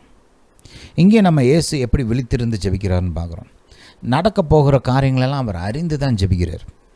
ரைட், இன்றைக்கி நம்மளை பிடிச்சிட்டு போகிறாங்க, நம்மளை பிடிச்சிட்டு போயிட்டாங்கன்னா இந்த மக்களுக்கு என்ன நடக்கும், ரைட், இவங்க நல்லா இருக்கணுமே அப்படின்றதெல்லாம் மைண்டில் வச்சுட்டு தான் ஜெபத்தை ஏறெடுக்கிறார்.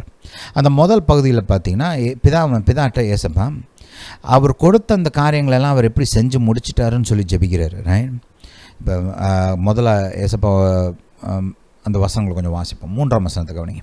ஒன்றான மெய்தேவனாகிய உம்மையும் நீர் அனுப்பினவராகிய இயேசு கிறிஸ்துவையும் அறிவதே நித்திய ஜீவன். ரைட், பூமியில் நான் உம்மை மகிமைப்படுத்தினேன், நான் செய்யும்படி நீர் எனக்கு நியமித்த கிரியையை செய்து முடித்தேன். ரிப்போர்ட்டு. ரைட், பிதாட்ட ஏசப்பா ரிப்போர்ட் கொடுக்குறாரு. நீங்கள் இப்படி சொன்னீங்க, நீங்கள் சொன்னதை செஞ்சு முடிச்சிருக்கிறேன். ஜெபத்தில் இதெல்லாம் ஒரு பகுதி. நான் இதை சில சமயம் ஜெபத்தில் உணர்ந்துருக்கிறேன். ரைட், எனக்கு ஒரு சில காரியங்கள் மேலே கர்த்தர் என்னை ஜாமக்காரனை வச்சிருக்கிறார். அதனால் அந்த காரியங்களை குறித்து நான் ஜெபிச்சுட்டு கர்த்தர் முன்பாக ஒரு சில காரியங்களெல்லாம் இந்த தேசத்தை குறித்து மற்ற காரியங்களை குறித்துலாம் அவர் முன்னாடி சொல்லுவேன். அப்படி சொல்லும்போது இந்த விதமாக அவர் எனக்கு கொடுத்த அந்த பொறுப்பு, அந்த பொறுப்புக்காக நான் ஏறெடுக்கிற ஜெபம், அதனால் அப்புறம் இந்த தேசத்தில் நடக்கிற ஒரு சில காரியங்கள் இதெல்லாம் அவருக்கு முன்னாடி ரிப்போர்ட் மாதிரி சொல்லுவேன். ஆகலையா, இந்த மாதிரி இப்படிலாம் நடக்குது, இதுக்காக ஸ்தோத்திரம், நீங்கள் விரும்புகிற இந்த விதத்தில் இதெல்லாம் நடக்குது, ரைட் அப்படின்னு அவருக்கு முன்பாக நன்றி சொல்கிறது, அவருக்கு முன்பாக அந்த ஒரு ரிப்போர்ட் கொடுக்குறது. ஹல்லேலூயா, ஹல்லேலூயா டு ஜீசஸ். இதெல்லாம் ஜெபத்தில் ஒரு பகுதி பாருங்க. ரைட், ஜெபம்னா வெறும் கர்த்தாவே இதை கொடுங்க அதை கொடுங்கன்னு கேட்குறது மட்டும் இல்லை. ரைட், இதெல்லாம் ஜெபத்தின் ஒரு பகுதி. ஏசப்பா ஜெபிக்கிறார் இங்கே. ஹல்லேலூயா. 5ஆம் வசனத்தை பாருங்கள். பிதாவே, உலகம் உண்டாகிறதற்கு முன்னே உம்மிடத்தில் எனக்கு உண்டாயிருந்த மகிமையினால் இப்பொழுது நீர் என்னை உம்மிடத்தில் மகிமைப்படுத்தும். ரைட், இயேசு இந்த உலகத்துக்கு வர்றதுக்கு முன்னாடி தன்னுடைய தெய்வீக வல்லமைகள், தெய்வீக அந்த ஞானம் இதெல்லாம் எடுத்து வச்சுட்டு ஒரு மனிதனாக இந்த பூமிக்கு வந்தார். இப்போ வேலையை முடிச்சுட்டு மறுபடியும் பிதாட்ட போகிறார். அதனால் மறுபடியும் அந்த மகிமை எனக்கு கொடுங்கன்னு கேட்குறாரு. ஹல்லேலூயா. சரி, கவனிங்க. இப்போ இங்கே 6ஆம் வசனத்திலேருந்து பார்த்தோம்னா, நீர் உலகத்தில் தெரிந்தெடுத்து எனக்கு தந்த மனுஷருக்கு உம்முடைய நாமத்தை வெளிப்படுத்தினேன். இப்போ பாருங்கள், ஏசப்பா இங்கே ஒரு ஜாமக்காரனாக செயல்படுறாரு. ஜாமக்காரனாக எப்படி தனக்கு கொடுக்கப்பட்ட அந்த வேலையை சரியாக செஞ்சுருக்கிறேன் அப்படின்னு பிதாட்ட ஒரு ரிப்போர்ட் கொடுக்குறாரு. நல்லா கவனிங்க. இதை சொல்லப்பட்ட வார்த்தைகளெல்லாம் நல்லா கவனமாக பாருங்கள். நீர் உலகத்தில் தெரிந்தெடுத்து எனக்கு தந்த மனுஷருக்கு என்னுடைய பொறுப்பாக கொடுத்துருக்குறீங்க. பாருங்கள், ஏசப்பா வந்து நீர் கொடுத்த இந்த பேதுரு அப்படின்லாம் சொல்லலை. பாருங்கள், ஆதாம் அப்படி தான் பண்ணான் இல்லையா? ஆதாமுக்கு வந்து ஜாமக்காரனாக இருந்தான். அவனுக்கு ஒரு பொறுப்பு கொடுக்கப்பட்டிருந்தது. இந்த பூமி ஆதாமுடைய பொறுப்பில் கொடுக்கப்பட்டது. ஏதேன் தோட்டம் ஆதாமுடைய பொறுப்புக்குள்ளே கொடுக்கப்பட்டது. ஏவாள் ஆதாமுடைய பொறுப்பாக கொடுக்கப்பட்டிருந்தால் இந்த பூமியில் இருக்கிற எல்லாமே ஆதாமுடைய பொறுப்பில் கொடுக்கப்பட்டது. அவன் கவனித்து விழித்திருந்து ஜெபித்து செய்ய வேண்டியதை செய்யாமல், ரைட், பாவம் பண்ணதுக்கப்புறம் கர்த்தர் வந்து கேட்கும்போது என்ன சொல்கிறான்? நீர் கொடுத்த இந்த பெண் அப்படின்றான். பாருங்க, நீர் கொடுத்த இந்த பெண்ணை நான் பாதுகாத்தேன்னு சொல்லலை. ஏசப்பாவுக்கும் ஆதாமுக்கும் பெரிய வித்தியாசத்தை கொஞ்சம் கவனிங்க. இங்கே கர்த்தர் வந்து இந்த சீசர்களெல்லாம் கர்த்தர் ஏசப்பாவுடைய பொறுப்பில் கொடுத்துருக்கிறார். ரைட், ஏசப்பா என்ன சொல்கிறாரு? நீர் எனக்கு கொடுத்த இந்த ஆட்கள், இந்த மனுஷரை நான் பார்த்துக்கிட்டேன், உம்முடைய நாமத்தை அவங்களுக்கு வெளிப்படுத்தினேன். நீர் யார், நீர் எப்படிப்பட்டவர், உம்முடைய சுபாவம் என்ன, உம்முடைய குணாதிசயம் என்ன, உம்மை குறித்த சத்தியம், நாமம்ன்றது அதுதான் கர்த்தரை குறித்த வெளிச்சம். ரைட், ஹல்லேலூயா. அதை வந்து நான் வெளிப்படுத்தினேன், இந்த மக்களுக்கு உண்மை நான் வெளிப்படுத்தியிருக்கிறேன்னு சொல்கிறாரு. ஹல்லேலூயா. இதெல்லாம் தான் ஆதாம் செய்யலை, இதெல்லாம் தான் ஏசப்பா கரெக்டாக செஞ்சார். அவர்கள் உம்முடையவர்களாக இருந்தார்கள், அவர்களை எனக்கு தந்தீர். என்ன ஒரு கான்ட்ராஸ்ட் பாருங்க. அங்கே ஆதாம் சொல்கிறான், நீர் கொடுத்த இந்த பெண்ணால் தான் நான் விழுந்தேன் அப்படின்றான். இங்கே கர்த்தர் வந்து நீர் கொடுத்தவங்கள நான் கரெக்டாக பார்த்துக்கிட்டேன்றார். அவர்களை எனக்கு தந்தீர், அவர்கள் உம்முடைய வசனத்தை கை கொண்டிருக்கிறார்கள். நீர் எனக்கு தந்தவைகளை எல்லாம் உம்மாலே உண்டாயினவென்று இப்பொழுது அறிந்திருக்கிறார்கள். ஏவாளுக்கு இந்த வெளிச்சம்லாம் இல்லை பாருங்க. ஆதாம் சரியாக போதிக்கல ஏவாளுக்கு. ஆனால் ஏசப்பா தன்னுடைய சீஷர்களை 2 விதங்களில் பாதுகாக்கிறார். ஒன்று, அவங்களுக்கு வசனத்தை போதிச்சிருக்கிறார், சத்தியங்களை வெளிப்படுத்தி இருக்கிறார், சத்தியத்தின் அறிவை அவங்களுக்கு கொடுத்துருக்கிறார், பிதாவை குறித்த சரியான வெளிச்சத்தை கொடுத்துருக்கிறாரு, தேவ வார்த்தையை குறித்த சரியான வெளிச்சத்தை அவங்களுக்கு கொடுத்துருக்கிறார். அந்த வெளிச்சம் அவங்கள பாதுகாக்கும், அந்த வார்த்தையின் மூலமாக பாதுகாக்கிறார். அது ஒன்று. ரைட், தொடர்ந்து வாசிங்க. நீர் எனக்கு கொடுத்த வார்த்தைகளை நான் அவர்களுக்கு கொடுத்தேன். அவ்வளோதான். பாருங்கள், ஜாமக்காரர்ன்ற வேலையில் 2 இருக்குது. ஒன்று ஜெபம், இன்னொன்று போதனை. ஜாமக்காரர்னா வெறும் ஜெபிக்கிறது மட்டும் இல்லை, இந்த போதனையும் இருக்குது. ரைட், நீர் எனக்கு கொடுத்த வார்த்தைகளை நான் அவர்களுக்கு கொடுத்தேன். அந்த வார்த்தைகள் மூலமாக அவங்க பாதுகாக்கப்படுவாங்க. அவர்கள் அவைகளை ஏற்றுக்கொண்டு நான் உம்மிடத்திலிருந்து புறப்பட்டு வந்தேன் என்று நிச்சயமாய் அறிந்து நீர் என்னை அனுப்பினீர் என்று விசுவாசித்திருக்கிறார்கள். இந்த ஜெபத்தில் பாருங்கள், இது வரைக்கும் இன்னும் ஒன்றுமே இங்கே பார்த்தீங்கன்னா எனக்கு இதை கொடுங்கன்றதை காட்டிலும் அதிகமாக என்ன இருக்குது? கர்த்தர் தான் செய்த காரியங்களை ரிப்போர்ட் கார்டு மாதிரி கொடுக்குறாரு, ப்ரெசன்ட் பண்ணுறாரு. கர்த்தர் பிதா முன்னாடி என்ன செஞ்சுருக்கிறேன். ரைட், ஒரு பெர்ஃபார்மன்ஸ் ரிவ்யூ மாதிரி இருக்குது இதை பார்க்குறதுக்கு, இல்லையா? ரைட், நீங்கள் பெர்ஃபார்மன்ஸ் ரிவ்யூலாம் கம்பெனியில் அட்டன் பண்ணியிருந்தீங்கன்னா அந்த அந்த அந்த குவார்ட்டர் இல்லைன்னா அந்த ஹாஃப் இயர்லி ஸ்டார்டிங்கில் உங்களுக்கு அந்த இது கொடுத்துருப்பாங்க, கோல்ஸ் கொடுத்துருப்பாங்க. ரைட், உங்களுடைய நீங்கள் செய்ய வேண்டிய சாதனை, நீங்கள் செய்து முடிக்க வேண்டிய வேலை, நீங்கள் எந்த அளவுகோல்னால் உங்களுடைய பெர்ஃபார்மன்ஸ் வந்து அளக்கப்படும். ரைட், எது வந்து ஆவரேஜ் பெர்ஃபார்மன்ஸ், எது வந்து எக்ஸ்ட்ரீம்லி சாட்டிஸ்ஃபைடு பெர்ஃபார்மன்ஸ், எது வந்து சூப்பர் பெர்ஃபார்மன்ஸ், டிஸ்டிங்விஷ்டு பெர்ஃபார்மன்ஸ் அப்படின்லாம் மெஷர் பண்ணுறதுக்கு அளவுகோல் உங்களுக்கு முன்னாடியே சொல்லிடுவாங்க. எது வந்து ஃபெயிலுன்றதையும் சொல்லிடுவாங்க. ரைட், அளவு அப்புறம் சொல்லிவிட்டு அந்த அளவின்படி நம்ம செஞ்ச அந்த வேலையை அளந்து பார்த்துட்டு அதுக்கு ஏற்ற விதத்தில் தான் இன்க்ரிமெண்ட்டும் சரி இல்லை ப்ரொமோஷனும் சரி, அதெல்லாம் அந்த அளவின்படி தான் செய்வாங்க, இல்லையா? At least that's what is expected. Right, இங்கே கர்த்தர் வந்து அந்த மாதிரி பிதாவே இதெல்லாம் நீங்கள் எனக்கு சொன்னீங்க, நீங்கள் சொன்ன இதெல்லாம் நான் செஞ்சுருக்கிறேன், நீர் என்கிட்ட எதிர்பார்த்த இந்த காரியங்கள்லாம் செஞ்சுருக்கிறேன் அப்படின்னு ஜெபத்தில் பிதாட்ட பேசுகிறாரு பாருங்க. ஹல்லேலூயா. 9ஆம் வசனத்தை கவனிங்க. நான் அவர்களுக்காக வேண்டிக் கொள்கிறேன், யாருக்காக? அவருடைய பொறுப்பில் யாரை கர்த்தர் கொடுத்தாரோ அந்த ஆட்களுக்காக ஜெபிக்கிறாரு. எல்லா ஜெபமும் எல்லாருக்காகலாம் ஜெபிக்கக்கூடாது. யாருக்கு எதை ஜெபிக்கணும்னு ஒரு இது இருக்குது பைபிளில். ஒரு சில ஜெபங்கள்லாம் நம்ம பொறுப்பில் இருக்கிறவங்களுக்காக தான் ஜெபிக்க முடியும்.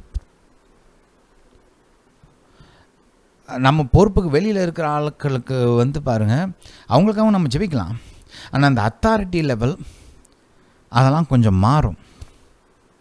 ரைட்? பைபிள் அதெல்லாம் இருக்குது. அதெல்லாம் பார்க்குறதுக்கு இப்போ நேரம் இல்லை. ஆனால் இதெல்லாம் இருக்குது பைபிளில். இப்போ நம்ம பொறுப்பில் இருக்கிற ஆட்கள்னால் அவங்களுக்காக நம்முடைய ஜெபம் வந்து அவங்களுக்கு இன்னும் அதிகமான அளவில் செயல்படும். ஏன்னா அவங்க நம்ம பொறுப்பில் இருக்கிறாங்க.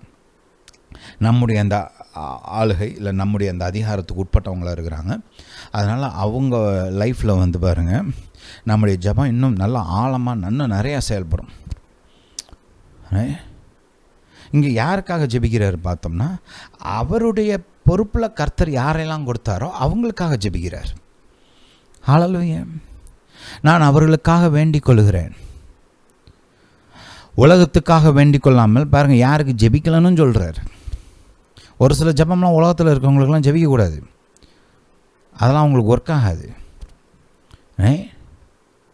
மைண்டில் வச்சுக்கோங்க. எதை யாருக்காக ஜெபிக்கணும்னு பைபிள் நமக்கு போதிக்குது. தெரிஞ்சு ஜெபிக்கணும். நீர் எனக்கு தந்தவர்களுக்காக வேண்டிக் கொள்கிறேன், அவர்கள் உம்முடையவர்களாக இருக்கிறார்களே. ரைட்? ஏசப்பாவுக்கு ஒரு அறிவு இருக்குது பாருங்கள். தாவீது ராஜா இப்படி தான் சொல்கிறான். நீர் எனக்கு கொடுத்த இந்த ஜனம், கர்த்தருடைய ஜனத்தின் மீது நான் வந்து ராஜாவாக இருக்கிறேன். அவனுக்கு அறிவு இருக்குது. இவங்க வெறும் என்னுடைய பிரஜைகள் கிடையாது, இவங்க தேவ ஜனம். இவங்களை கர்த்தர் என் ஆளுகைக்கு கொடுத்துருக்கிறார். ஏசப்பாவும் இதை சொல்கிறாரு பாருங்களேன். இவங்களாம் உம்முடையவர்களை எனக்கு கொடுத்துருக்குறீங்க. அந்த ஒரு அறிவு வெளிச்சம் இருக்குது பாருங்கள். ரைட்? என்னுடையவைகள் யாவும் உம்முடையவைகள் என்னுடையவைகள், அவர்களில் நான் மகிமை பெற்றிருக்கிறேன். நான் இனி உலகத்தில் இருக்கிறேன். பாருங்கள், வருங்காரியங்களை அறிந்து ஜெபிப்பது தான் முக்கியம். இதெல்லாம் ஜாமக்காரருடைய வேலை. ஏசப்பாவுக்கு தெரியுது, நான் இனிமேல் இருக்க மாட்டேன் ரொம்ப நேரம் உலகத்தில், திரும்ப பரலோகத்துக்கு போகிறேன். நான் போனதுக்கப்புறம் இவங்க நல்லா இருக்கணும்ல, அதையும் அறிந்து ஜெபிக்கிறார். இவர் உலகத்தில் இருக்கிறார்கள், நான் உம்மிடத்திற்கு வருகிறேன். பரிசுத்த பிதாவே, நீர் எனக்கு தந்தவர்கள். சொல்லுங்கள், எனக்கு தந்தவர்கள். ரைட்? இதில் ஒரு குடும்பம் அடங்கும். ரைட்? உங்கள் பிள்ளைகள், உங்கள் மனைவி, உங்கள் கணவன், இதெல்லாம் இவங்க மேலாம் நீங்கள் ஜாமக்காராக செயல்படலாம். Even if you are not a minister of God, நீங்கள் வந்து லே பர்சனாக இருந்தாலும். ரைட்?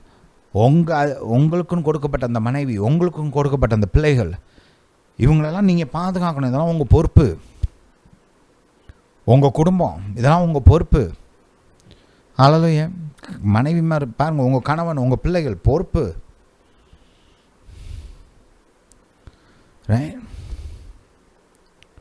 சபை ஊழியக்காரங்களே, உங்களை நம்பி கர்த்தர் ஜனங்களை கொடுத்துருக்கிறார். அவங்களாம் உங்கள் பொறுப்பு. பாஸ்டர்மார், சபை மக்கள் உங்கள் பொறுப்பு. ஊழியக்காரங்களே, உங்கள் ஊழியத்துக்கு அடியில் இருக்கிற ஜனங்கள் உங்கள் பொறுப்பு.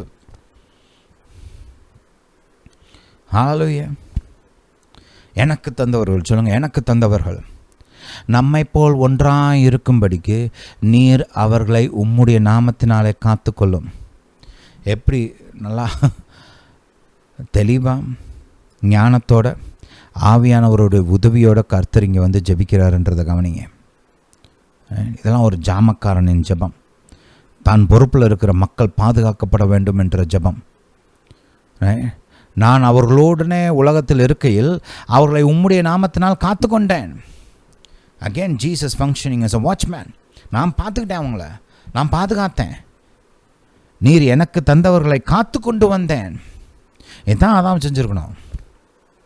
ஏவாளை பாதுகாத்து இருந்துருக்கணும். அப்படி பிசாசு பக்கத்தில் வந்து உட்காந்து கதை பேசுகிற அளவுக்கு விட்டுருக்கக்கூடாது. அவளுக்கு முன்னமே வார்த்தையை சொல்லி கொடுத்துருந்துருக்கணும்.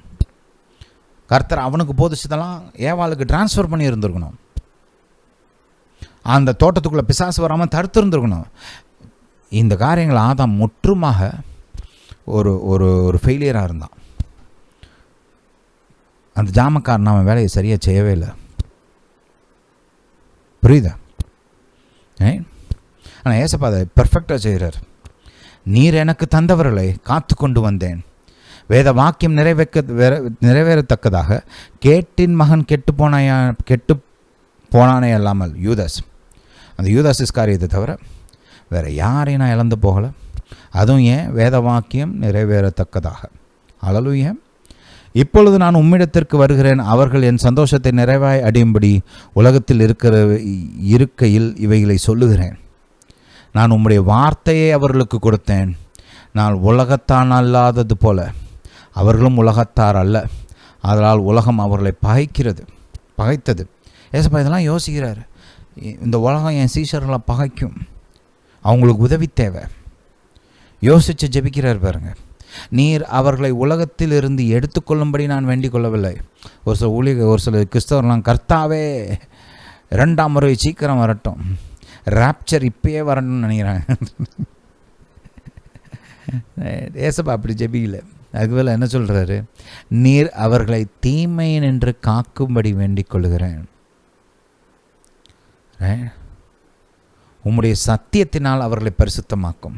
மறுபடியும் கவனிங்க, அந்த ஜாமக்காரர் பயன்படுத்துகிற 2 பிரதானமான ஆயுதங்கள், ஒன்று ஜெபம், இன்னொன்று தேவ வார்த்தையின் பிரசங்கம், போதனை.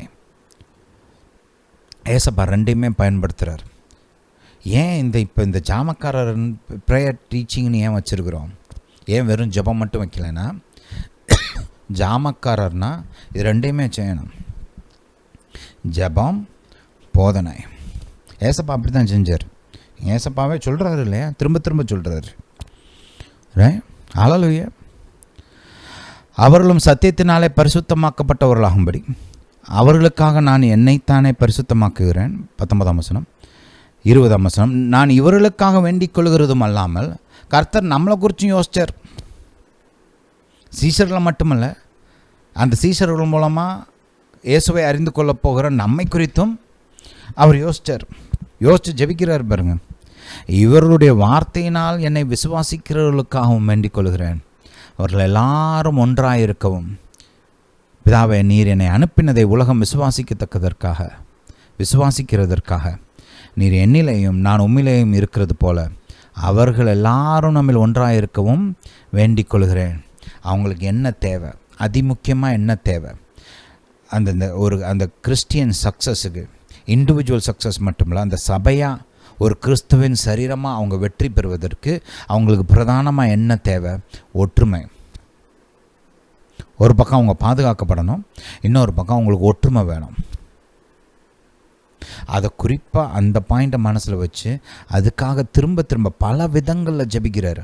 வேறு வேறு வார்த்தைகளில், வேறு வேறு விதத்தில் அந்த ஒற்றுமைக்காக இயேசு ஜெபிக்கிறதை பார்க்கலாம். இன்றைக்கி பாருங்கள், நீங்கள் விசுவாசிகளுக்காகவும் ஊழியக்காரவங்களுக்காகவும் இந்த கிறிஸ்துவின் சரீரத்துக்காக சபைக்காகலாம் ஜெபிக்கும்போது இந்த 2க்கும் முக்கியத்துவம் கொடுக்கணும். ஒன்று விசுவாசிகள் ஊழியக்காரவங்களுடைய பாதுகாப்பு, இன்னொன்று ஒற்றுமை. இது 2 ரொம்ப முக்கியமான காரியங்கள். இந்த 2 குறித்தும் நாம் விழித்திருக்க வேண்டும், கவனமாக இருக்கணும், அலர்ட்டாக இருக்கணும். இந்த 2 காரியங்களை குறித்தும் பாதுகாப்பு, ஒற்றுமை. அல்லேலூயா. Hallelujah to Jesus. அங்கே பாருங்கள், இது எல்லாமே பார்த்தீங்கன்னா இந்த ஜெபத்துக்கெல்லாம் ஒரு அடித்தளம் என்னென்னு பார்த்தோம்னா, ஆவியானவருடைய வழிநடத்துதல், ஆவியானவரிடத்திலிருந்து கொடுக்கப்பட்ட வெளிப்பாடுகள். வாட்சிங் and praying by necessity needs the help of Holy Spirit. விழித்திருந்து ஜெபிப்பதற்கு பரிசுத்த ஆவியானவருடைய உதவி, வழிநடத்துதல் அவசியம். அது இருக்கும்போது தான் அதை நம்ம எஃபெக்டிவாக சரியான விதத்தில், அது செய்யப்பட வேண்டிய விதத்தில் செய்ய முடியும். இல்லைன்னா முடியாது. ஓரளவுக்கு தான் செய்ய முடியும். நல்லா ஒரு பர்ஃபெக்டாக, நல்லா எஃபெக்டிவாக அதை செய்ய முடியாது. புரியுதா? ஹல்லேலூயா. Hallelujah to Jesus. இந்த காரியங்களை குறித்து நாம் தொடர்ந்து அடுத்த மெசேஜில் இன்னும் அதிகமாக பேச போகிறோம். நல்லா ஜெபத்தோட இன்றைக்கி கேட்ட அந்த வார்த்தைகளெல்லாம் யோசிங்க. இதை குறிச்செல்லாம் சிந்தித்து பாருங்கள். நம்ம அந்த படித்த அந்த வேத பகுதியெல்லாம் எடுத்து நீங்கள் வாசிங்க, ஜெபத்தோடு வாசிங்க. கர்த்தாவே சொல்லிக் கொடுங்கன்னு கேளுங்க. ரைட்? இது இந்த வாரம், அடுத்த வாரம் வரைக்கும் இந்த காரியங்களெல்லாம் சிந்திச்சு பாருங்கள்.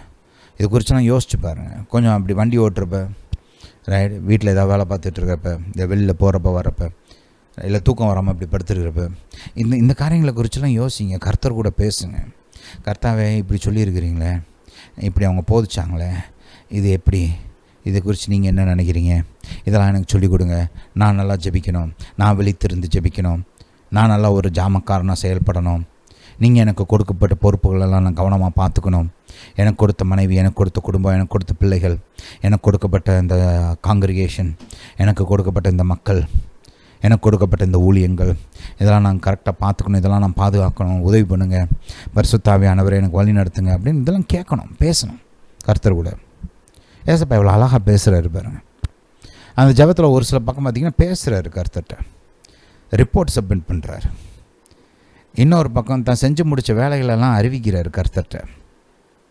இதெல்லாம் நீங்கள் பார்த்தீங்கன்னா, நீங்கள் ஏசப்பா பூமியில் இருக்கும்போது கூட இந்த சீஷர்லாம் ஊழியத்தை நிறைவேற்றி முடிச்சுட்டு வந்துட்டு ஏசப்பாட்ட நாங்கள் என்னெல்லாம் செஞ்சோம்னு கணக்கு கொடுவோம் என்ன சொல்லுவாங்க. பார்த்துருக்கு யோசிச்சிருக்கிறீங்களா? இதெல்லாம் கர்த்தருக்கு பிடிக்கும். இன்றைக்கி ஒரு நாள் நீங்கள் ஊழியக்காரவங்க இல்லாதவங்க கூட கர்த்தர் உங்களுக்கு என்ன வெளிப்படுத்தியிருக்கிறாரு, அந்த நாளில் என்ன செஞ்சீங்க, இதெல்லாம் கர்த்தர் கூட பேசலாம். இதெல்லாம் பேசி பாருங்களேன். உங்களுக்கு ஒரு சில இடங்களில் டக்குன்னு ஒரு வெளிப்பாடு கொடுப்பார், ஒரு வழிநடத்துதலை கொடுப்பார், வெளிச்சம்களை கொடுப்பார். இப்படிலாம் பேசுகிறவங்களுக்கு தான் நடக்கும் இதெல்லாம். ஹல்லேலூயா. அதெல்லாம் செய்யுங்க, நல்லாயிருக்கும். உங்கள் ஜெப வாழ்க்கை ஜாலியாக மாறும், ஒரு இன்ட்ரெஸ்டிங்காக இருக்கும், எஃபெக்டிவாக இருக்கும். ஹல்லேலூயா. Hallelujah to Jesus. சரி, ஹல்லேலூயா டு ஜீசஸ். இந்த மெசேஜை, இந்த வீடியோ, இந்த லிங்க்கெல்லாம் உங்கள் குடும்பத்தார், உற்றார், உறவினர்கள், உங்களுக்கு தெரிந்த விசுவாசிகள், உங்களுக்கு தெரிந்த ஊழியக்காரங்க, இவங்களுக்கெல்லாம் அனுப்பிச்சி வைங்க. கர்த்தர் உங்களை ஆசீர்வதிப்பார். ஹல்லேலூயா. Hallelujah to Jesus. இந்த போதனையை கேட்டபடியால் நன்றி. கர்த்தர் உங்களை ஆசீர்வதிப்பாராக. நம்முடைய இயேசு ராஜா சீக்கிரம் வருகிறார்.